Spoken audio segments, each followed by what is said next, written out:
Like, Yeah, there's like a deep lack of self-awareness because when these people put this content out, you have to say to yourself, like for example, even on a different subject, Ben Shapiro, he's in the middle of all this controversy lately. Everyone's criticizing him. And he goes on a show and says, if you can't afford to live in your house, it's like, what are you thinking? How did you think that was going to play? He goes and says, if you can't afford to live in your city, go move somewhere else. You don't deserve. Yeah. And it's like, do you hear yourself? Do you hear how that sounds? And I genuinely think they don't. And here's why. We have to realize that, like someone like Shapiro, for example, he came around pretty early on, but he really hit his stride like 2015, 2016.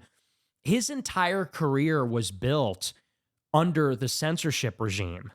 And so think about this from like the point of view of a business. If you're in any business, all of your competition is banned from bringing their product to the market because that's really what censorship is. Yeah. Him and a handful of others were allowed to be on YouTube, Facebook, Instagram, and not just allowed, they worked together. For many years, Shapiro and his Daily Wire, they were like the #2 advertiser on all of Facebook. They also had an arrangement, I'm told, with YouTube during the pandemic, where they basically made a deal. If they don't talk about the vaccine or COVID conspiracies, they could stay on the platform. So from roughly 2017 until 2022, that's like 5 years. That's a long time on social media. They had like a virtual monopoly or like an oligopoly where a handful of people were able to use the major platforms and nobody else could. Gavin McInnes, Jared Taylor, me, Sam Hyde, Alex Jones, like all the big people were wiped out, literally just could not be on the platforms. And so I think what happened is they got really comfortable.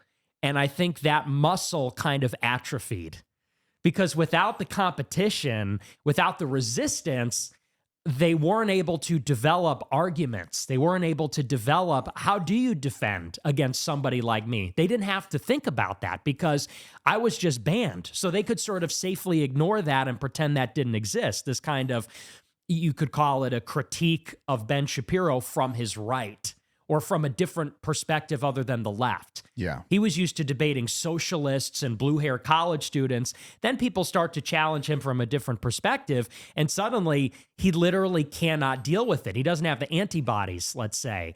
And so I think that censorship made them weak, and it actually made people like me stronger.